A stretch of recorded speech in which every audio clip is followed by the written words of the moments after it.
Woo! How you doing? Doing all right. You gonna tell me about that date that you're telling me about? Because I'm definitely curious.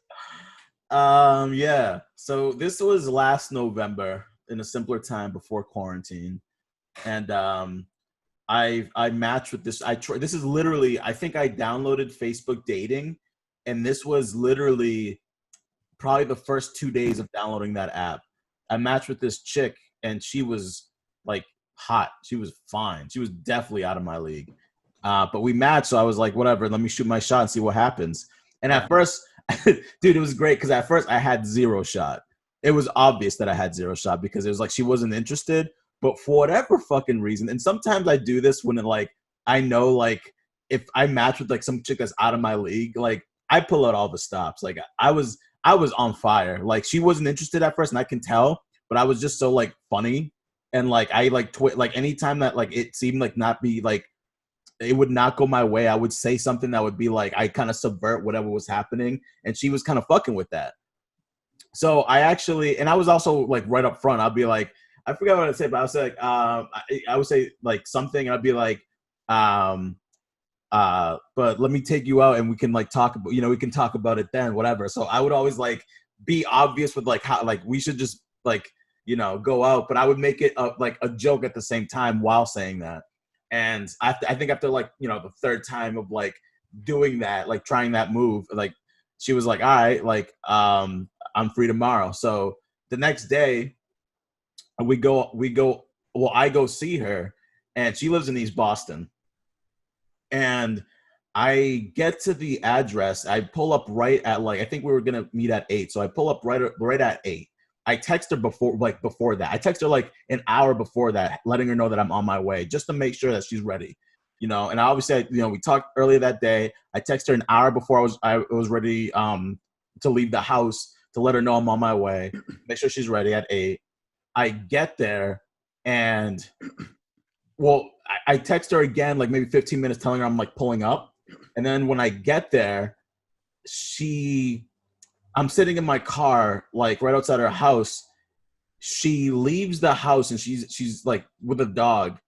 Um, and like I look at her, I was like, what the like? She looked like she was going for like to walk a dog. I was The like, fuck? I was like, I literally texted you like 10 minutes ago telling you I'm pulling up. Why are you like, I caught her. Like, cause I was like, hey, like, like, like, what are you doing walking the dog? Like, yo, we're about to go on a date. Like, what is this? Yeah, this is great. Like, what? So she sees me, and she kind of looks a little surprised. I don't know why, dude. I like literally, we've been talking this whole time. But then like, I go over there, and then like, she's like, oh, I got to take this dog to the owner, because I guess she's like she does dog walking for money. And so already it's like weird, because it's like you were gonna like, so if I hadn't pulled up when I did, and you were just gonna leave and walk this dog, and I was just gonna have to sit there like a dickhead, like either waiting for you to finish walking the dog back to the owner, or like have you literally like skip out on the date, like what the fuck was your plan? So that's like like fucked me up, like but I was like, fuck it, let me just like, I don't care, I literally don't give a fuck, let me just go, let me see what happens still, because like after all, she is like pretty out of my league. So I was like, let me at least shoot my shot and see how far I can get this.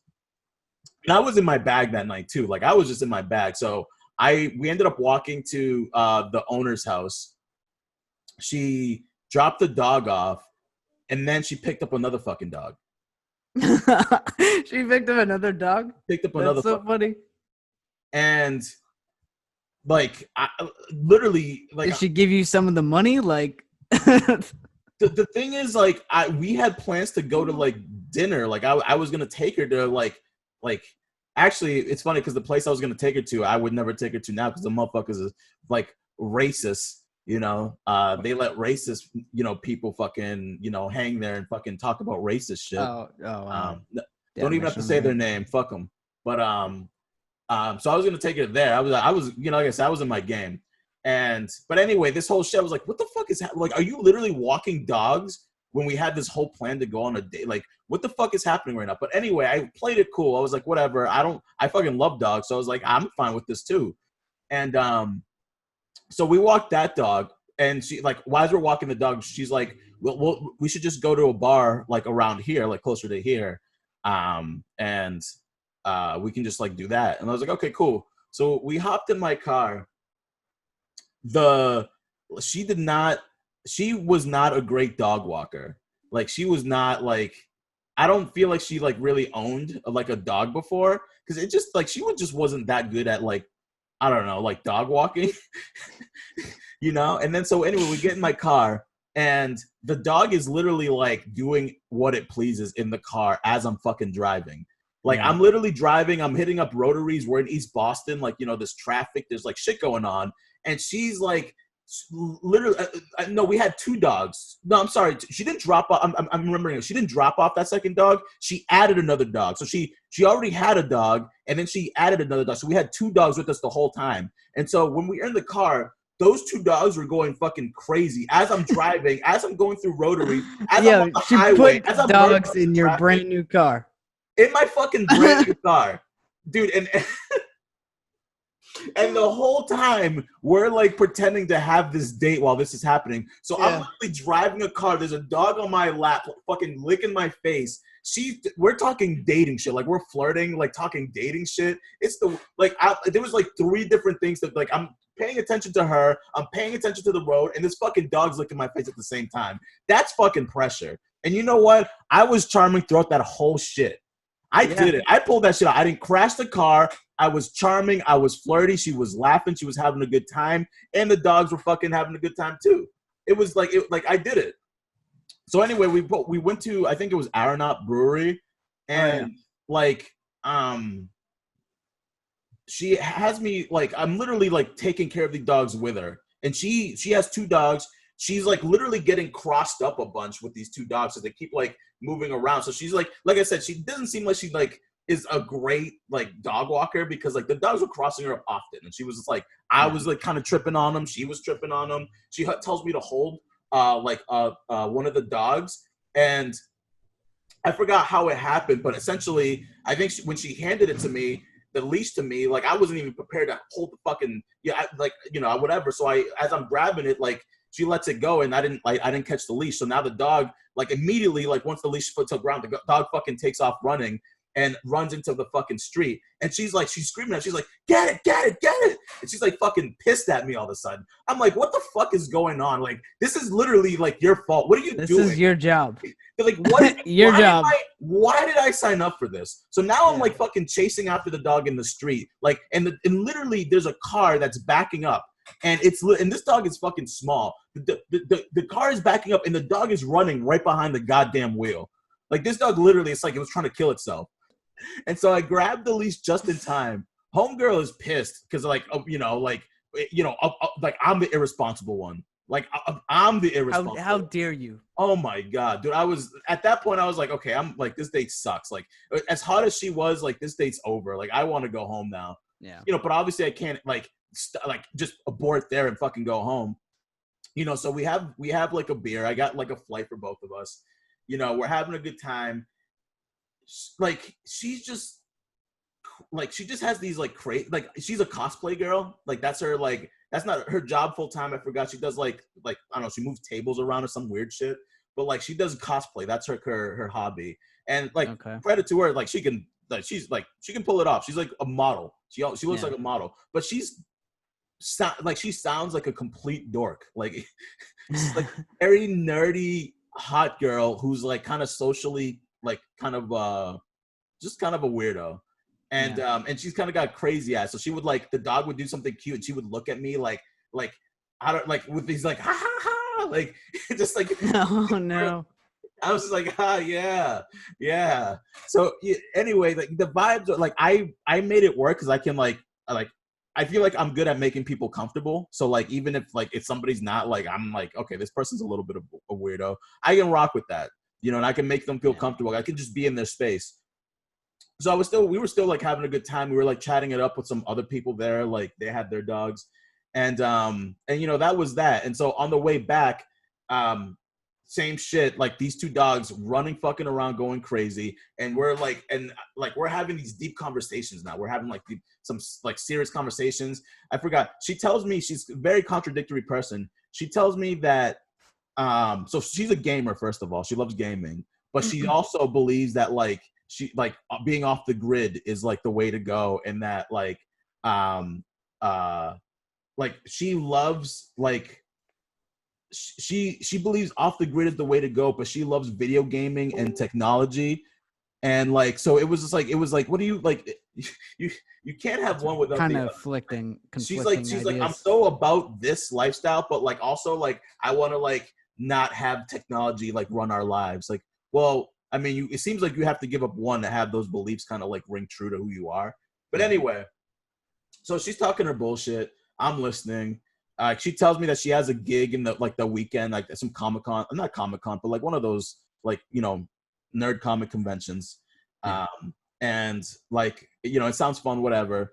We talk about her roommate, and apparently her roommate is some dude that really likes her. Like apparently they actually, apparently not too recently, like, you know, before we went on this date, like she had some issue with the roommate because she kind of like, I think they fucked. And then things got weird because he developed feelings for her, and she was just like, I thought we were just fucking. And so things got weird, I guess, and he like threatened to kill himself. And I guess he threatened to kill himself the day we went on a date as well. And like, so things are clearly still really weird at her house. Like shit is happening in real time. Like her roommate is in love with her and wants to kill himself because she doesn't feel like that towards him. You know, she just thought it was like a casual fuck.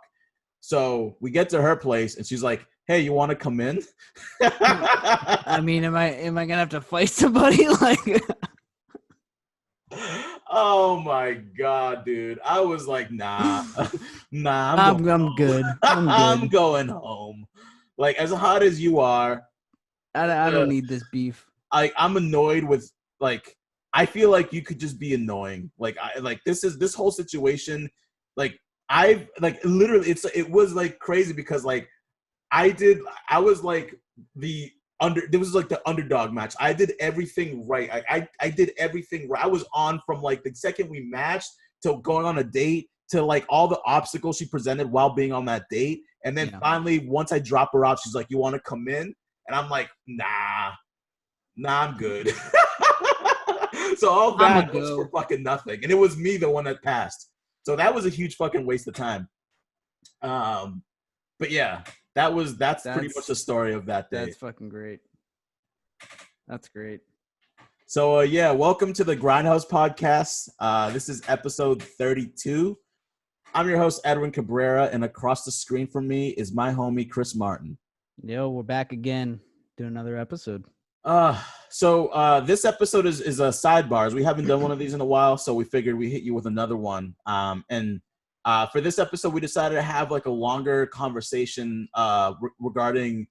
So there was I don't know if you guys followed this, but there was like a Blackout Tuesday thing that happened once the protests began. You know, for you know how the cops have been treating people of color in this country. Once that started, there was a social media Blackout Tuesday for like record labels, and then everybody clicked on it and started doing it, and then like it was just the weirdest fucking thing. Confusion erupted.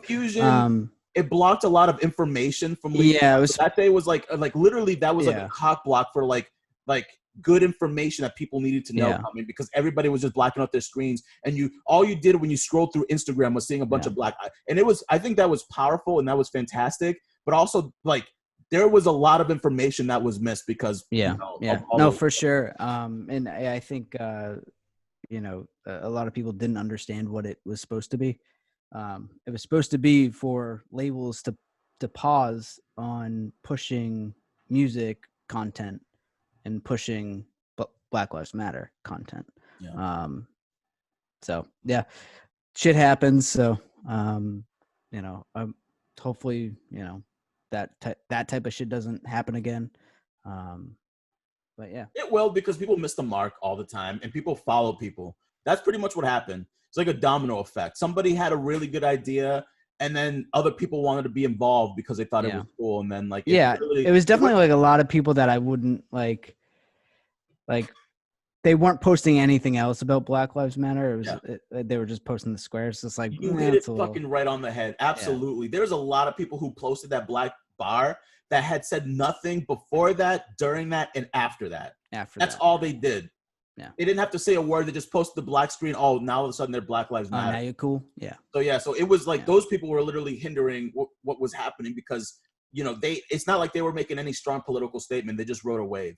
And that was, they're like, oh, I did a thing for the black community. Now I'm good. I get my pass. Yeah. Like I did my part and now I can get so away from it. That was the shitty part of Blackout Tuesday. That was definitely the shitty part. The positive part was like you said, like these, the record industry, the music industry, it was their day to sort of shut down operations and really refocus their strategies on, optimizing and giving opportunities and just, bettering themselves to support people of color in the industry, because people of color run the music industry, like creatively, like people of color run the music industry. And then behind the scenes, it's a bunch of like white people who are, reaping the benefits of that. And so, finally they decided to all get together and figure out what they can do to help. So that was a positive part of it. We did the same. We decided to do the same. We blacked out on that Tuesday. Although I wasn't blacked out, I was still like sharing vital information. Same. But in terms of like posting like, Instagram pic of me eating a fucking sausage, like, I mean, I hope you never fucking do that, but yeah. I'm me with the fucking eating a cucumber. That too. Like, I hope you don't eat that either. Remember that fad? Oh my god, I'm so glad that's over. The fucking women posting the fucking goddamn cucumbers, like. I don't think I remembered that. I remember like a lot of the avocado shit. The avocado toast. The woman fucking sucking down cucumbers. You didn't see that on Instagram? No. Who you following? Following a lot better people than you.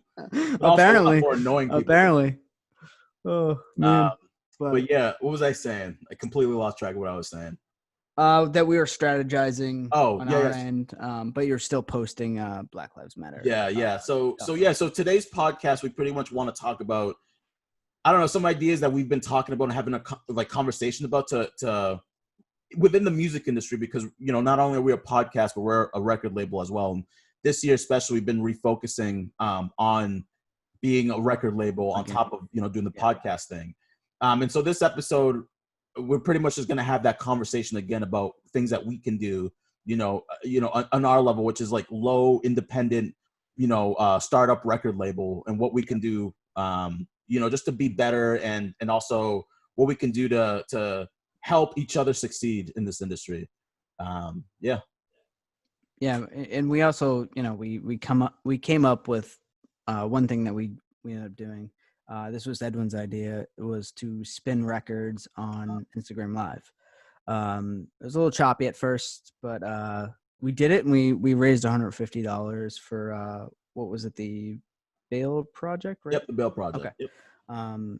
So yeah, definitely an awesome thing that we got to do. We want to do more of it, and I hope that money is being used appropriately.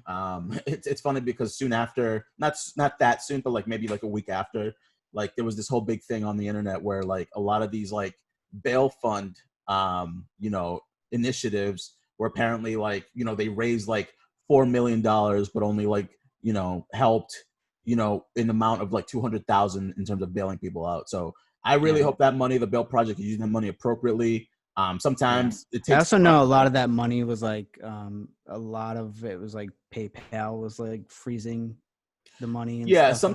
Sometimes it takes time for these things to process. So you can't expect like an immediate, like it's in their bank account, they're good to spend it. Yeah. Especially if $4 million is coming in at once, I'm sure like some of that money is being held up. Yeah. But there was that big debate, and I just, like I said, I hope that, those funds are being used appropriately. Definitely. But that was good. That was fun. And we definitely plan to do more of that. I started by spinning Marvin Gaye, What's Going On. It was, man, shout out, yo, I don't even know if I want to say this, but shout out to the Target in Wilmington. The Target in Wilmington. Wait, that's where you got it?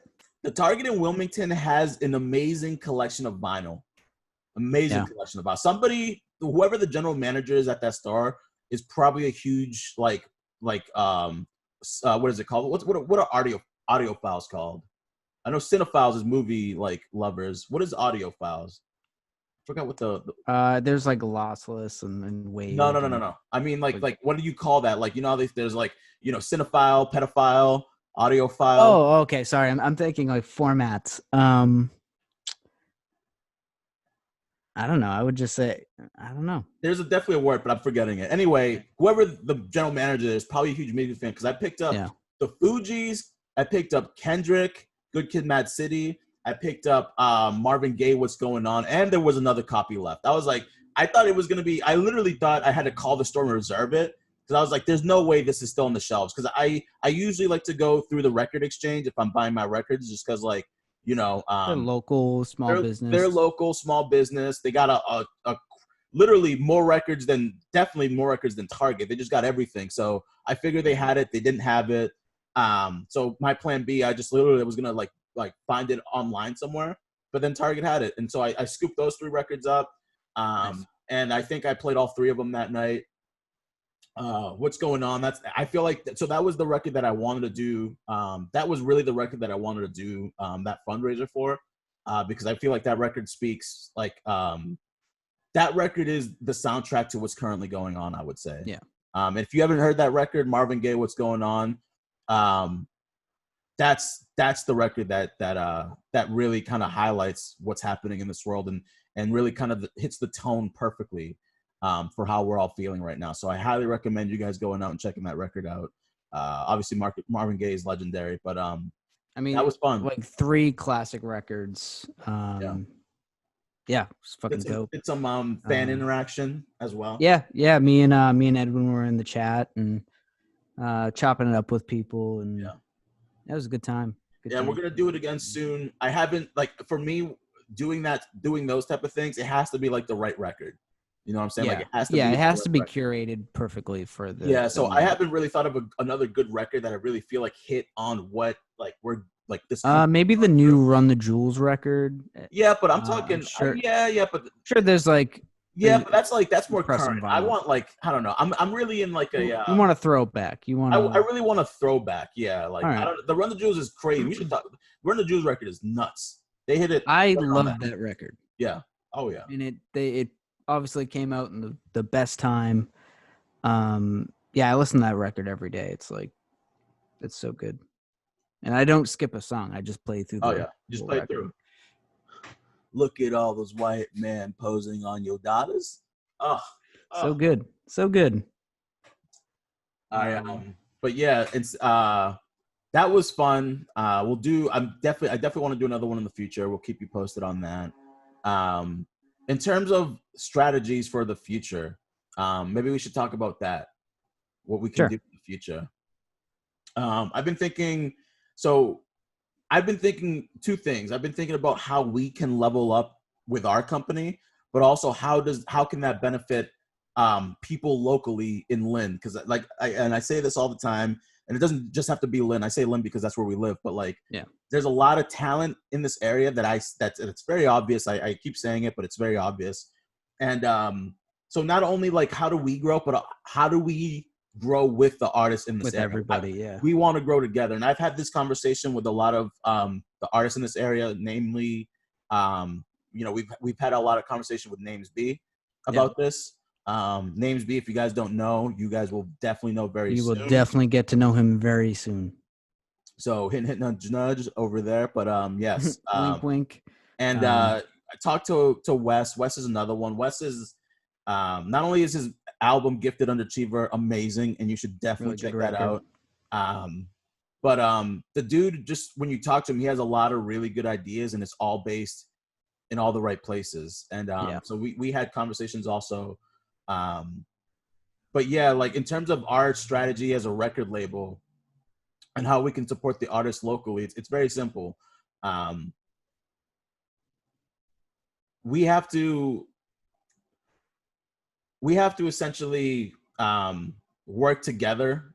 I'm gonna say this, and I hope nobody gets offended when I say it, but I say it more as a compliment than as like I don't know, like a kind of like a racial thing or whatever. But like Jewish people, I think have a really, really kind of down pat when it comes to synergy, because the Jewish community really knows how to like put the money back into their own community. I lived in Brockton. I'm sorry, I say this all the time. I lived in Brookline, or close to Brookline. I lived in Alston, but Brookline was right like a block away from me. And so I lived in this place for like 3 years or something like that. Yeah. So I was very familiar with like the Jewish community in Boston. And what I can say from just like living in that community, Jewish people are very good about putting the money back where it comes from. And so that money always gets moved around within the community. And that's one thing I admired about the Jewish community, is that like it's a community, it's communal. Like that money is going right back to the people that live there. And that's why there's a lot of really, really good independent places to go in that community, because it's all owned and operated, by the people who live in that community, which is mainly Jewish people. Yeah. I think that's a good, when observing like how like successful communities like can thrive, I think they're a really good example of that, because they use that like synergy model to put that money right back where it belongs. And I think that's what we need to start focusing on doing here in Lynn when it comes to our music. There's a lot of really good artists, right? But just because you're a really good artist doesn't mean you're going to get known. People are going to listen to you and you're going to get famous and make money. Yeah. That's not how it works. We all know it doesn't. It takes work. And a lot of people don't understand. Most of your favorite rappers, they have a team. Yeah. They have a team behind them. You might not know them by faces or names, but there are people that work like behind, like with them and elevate them. And, they might have a manager or, a producer that they work with, or like that you don't know, and just like kind of making a team where everyone, can eat and work together and elevate each other. Yeah, and the important part is the team is not your immediate team. That's not what we're talking about here, or at least that's not what I'm referencing. What I'm saying is like, we're a record label, right? This is our job. We chose that. We're not artists, we don't rap, we don't sing, we don't do any of that. We don't make beats. What we solely focus on is showcasing the talent that this area has to offer. That's that's what our main focus are. Where an artist, their main focus is putting out the best music they can put out. That's two different goals already right there. Yeah. And so, if we're focused on goal number one, which is making sure these artists get noticed, and this artist is also putting in work to try to get noticed, that's a lot of times where we come in, and that's why this podcast exists. That's one. This podcast has already existed. What else can we do? Okay, so now that we've already had that part covered, where else can we add to it? One thing we talked about doing is adding more guests into our roster, and you'll be seeing this, with our future podcasts. It will probably be more open, and we had earlier guests like Jake Fay, who was a filmmaker. His film, The Process. I think right now they're in the process of filming it, sending it out to film festivals. Yeah. Shout out to Jake, and we had Mike L, who was part of that movie here. Yeah. I think our idea now is to open it up more for not just like artists, but also directors, video, filmmakers, DJs, get DJs in here, get more producers in here, and just kind of like every fashion, also get some fashion people in here, because we definitely want to cover. We want to cover the whole culture, but we want to make sure the whole culture knows who they are. And this is the point. It's of the like podcast. Everyone that's within hip hop, within this hip hop in this area. Yeah. So if you're like a fashion designer, and you know that you're clothing, and this artist that you didn't know before, that maybe you watched the podcast and you're like, oh, this person would be dope for what I'm doing. Now you kind of have that. So that's where like the podcast is based. So in the future, we're probably going to start incorporating more people than just hip hop artists, rappers, which for the most part, that's been our guests. We've had some singers. But we're gonna start opening it up to other realms within hip hop in this community. That way, you guys get to know each other, and that's one thing we talked about doing. Yeah. And also, like, you know, we're still working on some stuff, but it's also like, you know, we definitely have like, we're going to be working with some artists, putting out some music. So, you know, just giving resources to artists. You know, the thing is, like, me and Edwin were like, Edwin's a filmmaker, I'm a designer, we both take photos. It's like things like that. So it's like we're going to be doing a lot of that with a lot of artists. So yeah, just like giving back and giving resources. For sure. What else did we talk about in terms of that? Oh, let's see. We talked about getting the artists in this area, like trying to build art connections, by doing a little bit more, like reaching outside our network a little more within this community, and just getting to know more people that can benefit other artists. So, for example, like when I mentioned the DJ thing, one of the questions I had was, how do we get the artists in this area, how do we get their music to play more at clubs, not just in this area, but in this region, in the Massachusetts region, maybe down in Connecticut also, you know, like maybe up in New Hampshire. How do we get the music from these artists in this area to play at the clubs that people go to? Because it seems like that's one place where the music of you know, these artists should like play, because some songs are, you know, for the streets, and then other songs I feel like I've listened to artists locally who I'm like, dude, this could like go off. This could be a club hit. Yeah, this could be crazy. So how do we cultivate that more? And you know, I think one thing that we really need to think about is reaching out to our DJs and appreciating our DJs more. Yeah, yeah, definitely. You know, and especially like right now with like events aren't really taking place. I feel like DJs need a place to talk, and you know. So yeah, we gotta. I want to really kind of keep my eyes open in that realm, because I'm not a club guy. You're definitely not a club guy. I'm definitely not a club guy.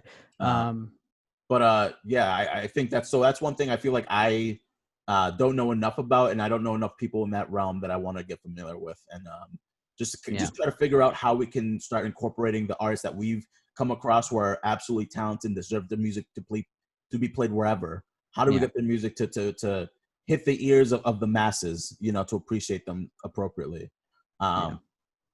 We have this idea, and this is probably like a way longer thing, because I don't think we have the means to be able to do it. But we talked about a radio station. You want to talk a little bit about that?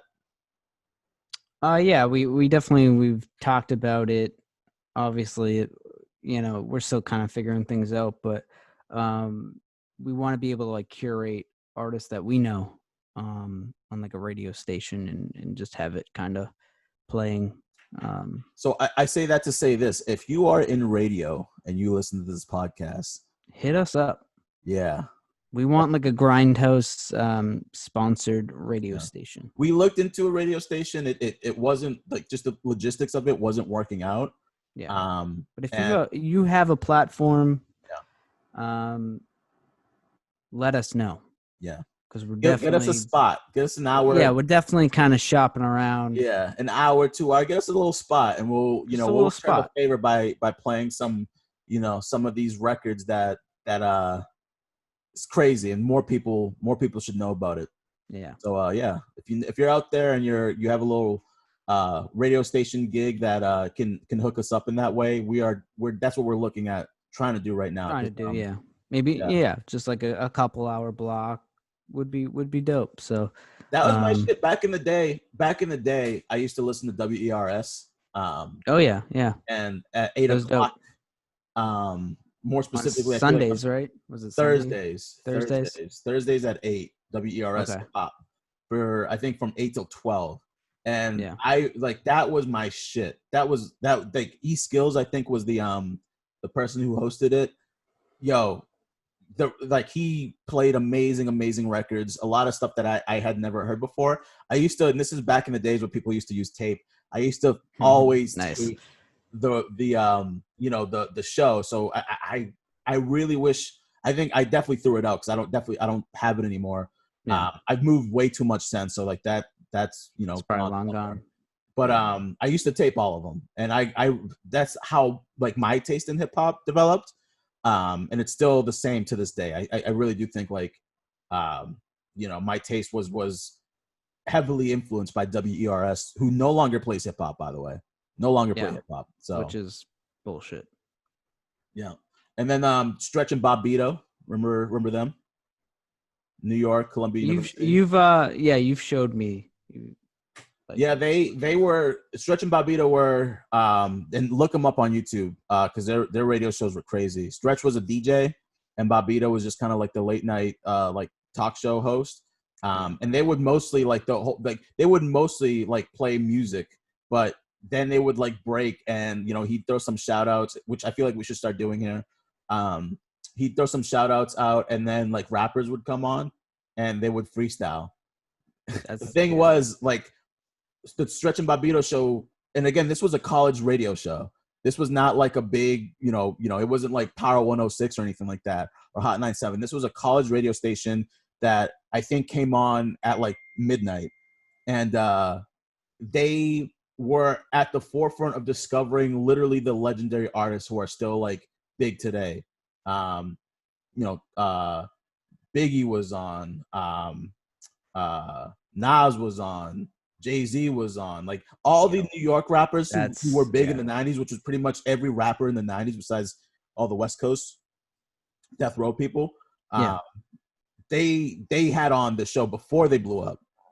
And that, like, for me, that's my biggest inspiration when it comes to like what we can do to the with the culture. It's like I want to be the people that has these artists on before they really reach the pinnacle of their success. Yeah. As opposed to being, like the leeches that like try to leech off. Like, they're already big. Like, like we want to put the rappers on who should be put on, who deserve to be put on, but maybe they're not as high as they should be. That's what we're about. But like that really is rooted in the Stretch and Bobbito show, where they had on literally all the legendary rappers of our time before they were put on. Yeah. So definitely check that out. There's a lot of the show. I mean, they had a legendary run. There's like they ended up going to, I think, Hot 97 afterwards. Like they had a legendary run, but like the early college days were like amazing. Great, yeah. So check that out. But yeah, that definitely doing something along those lines with the radio station would be something we're interested in doing. Yeah, so let us know. Shoot us an email at info@grindhouserecordings.com. Or even DM us. I don't know. What else did we talk about? Let me think. There's so much that we can do, I feel like. Honestly, just making content is definitely a benefit. But overall, just getting more of a eclectic guest in our podcast that not only just cover music, but also like shoot videos, makes beats, DJs, fashion designers, like open it up to a lot more people so they're all in the know with each other. I think that's our biggest thing that we can do immediately, and that's kind of where we're kind of going to change gears with the podcast moving forward. We're definitely widen the guests on our pod. So if you do any of those things and you're part of the community, definitely hit us up.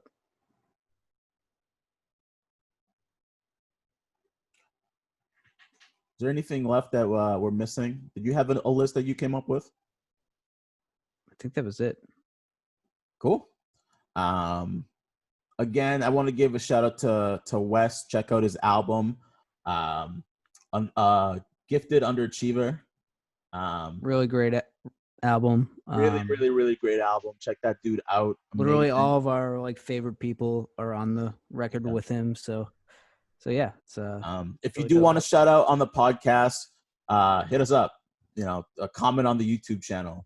And just be like, yo, shout me out, and we'll shout you out because we're about that. I think at this point the reason we continue to do this is because we have gotten love from the hip hop community here in Lynn and elsewhere, and we really do think that we have something here that can be great, because of all the people involved in this community that make it great.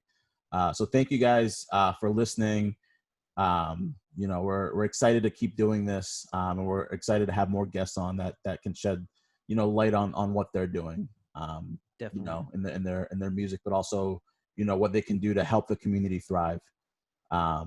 If you like this episode, if you appreciate what we do, please like, comment, and subscribe. I keep forgetting to do the call to action at the beginning of the podcast. Yeah, we'll get better at that. It's nobody at this point. Nobody's listening. They're all like, "All right, we got what we need. I'm out." Yeah, but if you appreciate us, please like, comment, and subscribe. We could definitely use more love from the community.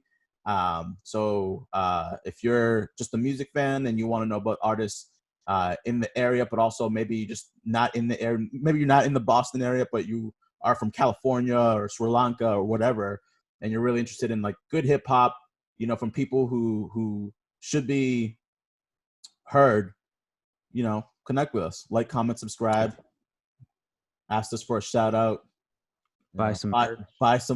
Buy some merch. Yeah.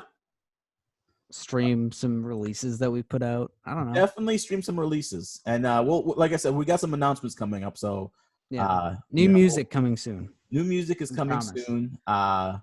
New artists that we're working with. A lot of really exciting announcements. So yeah, keep track of what we're doing. Cool things are definitely happening. So making moves, man. Hell yeah. All right, y'all. That's it. Peace.